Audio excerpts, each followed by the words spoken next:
قرآن پاک کے وسیع اور اس سمندر میں سورہ لقمان حکمتوں اور برکتوں کے خزانے سمٹے ہوئے ہیں۔ بھٹکے ہوئوں کے لیے رہنمائی کی روشنی ہے جو راستبازی اور روحانی تکمیل کی طرف راہیں روشن کرتی ہے۔ اپنے گہرے علم اور مثالی کردار کے لیے مشہور حضرت لقمان کے نام سے منسوب یہ سورت رازوں کے خزانہ ہے جو ہماری زندگیوں کو بدلنے کی طاقت رکھتی ہے۔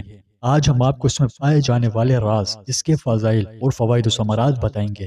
کہ سورہ لقمان قرآن مجید کی 31ویں سورت ہے اور یہ مکی ہے اور 34 آیات ہیں اس میں۔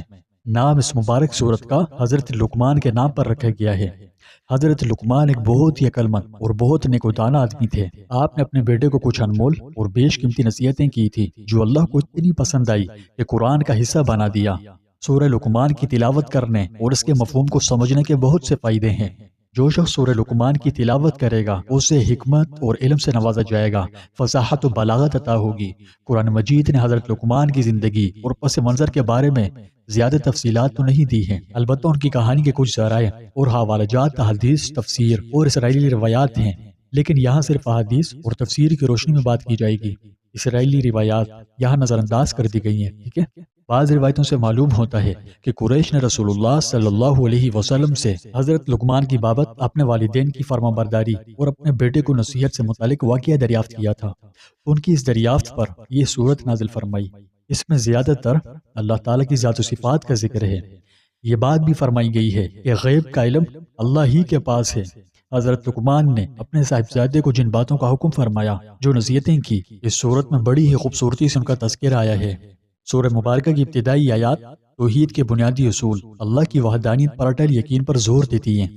حضرت لقمان نے اپنے بیٹے کو نصیحت کی کہ اللہ کے ساتھ کسی کو شریک نہ ٹھہرائے، کیونکہ یہ ایک بہت بڑا سنگین جرم ہے جو کیا کرتا ہے کہ ہمارے ایمان کی بنیاد کو ہلا ڈالتا ہے، کمزور کر دیتا ہے۔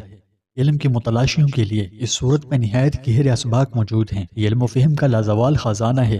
آپ جانتے ہیں کہ علم ایک روشنی ہے جو تاریکی کو دور کرتی ہے۔ یہ اپنی مقدس اور منفرد آیات میں علم و حکمت سے لے کر توحید کے جوہر تک اور شکر گزاری سے لے کر زندگی میں پیش آنے والی مشکلات کا سامنا کرنے تک ہم سب کے لیے مشعل راہ کی حیثیت رکھتی ہے۔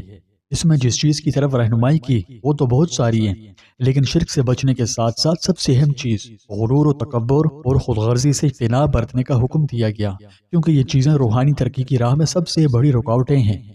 چنانچہ حضرت لقمان نے اپنے بیٹے کو عاجزی اختیار کرنے، اپنی انسانی حدود کو پہچاننے اور اپنے سے زیادہ عقلمندوں سے ہر موقع پر رہنمائی لینے کی تلقین فرمائی ہے۔ اصل کامیابی خود کو بڑھاوا دینے میں نہیں بلکہ تخلیق کے عظیم منصوبے کے اندر اپنے مقام کو پہچاننے میں ہے۔ اسی کے ساتھ خاص بات اس کی یہ بھی ہے کہ اس میں جسمانی اور زبانی طور پر دوسروں کو نقصان پہنچانے سے باز رہنے کا سختی کے ساتھ حکم ہے۔ فرمایا کہ وہ مومن نہیں کون؟ جس کے ہاتھ، پاؤں، زبان یا عمل سے دوسرے لوگ محفوظ نہ ہوں۔ ہمارے کہے الفاظ میں بہت تاثیر ہوتی ہے، اگر اس کا استعمال کرنا آتا ہو تو یہ کسی کے زخم پر مرہم بن جاتے ہیں، اور اگر غفلت سے کام لیں تو دلوں کو چیر دیتے ہیں۔ آپ نے سنا ہوگا کہ تیر کے زخم تو بھر جاتے ہیں مگر زبان کے دیے کبھی نہیں بھرتے، اس لیے اس معاملے میں سمجھداری سے کام لیں، بہت احتیاط برتیں، اپنی زبان کی حفاظت بہت زیادہ حفاظت کرنی چاہیے۔ اس کے علاوہ والدین کے حقوق بیان کیے۔ تو بس یہ تھی سورہ لقمان میں چھپی چند حکمتیں اور راز۔ امید ہے آپ کو کچھ نہ کچھ ضرور سیکھنے کو ملا۔ تو آپ کلام اللہ شریف کی خوب پابندی سے تلاوت کرتے رہیں اور مجھے اور میرے والدین کو بھی اپنی دعاؤں میں یاد رکھیے۔ دوستوں، کامنٹ میں اللہ کے بابرکت ناموں میں سے کوئی نام ضرور لکھیں اور ویڈیو کو شیئر بھی کر دیں۔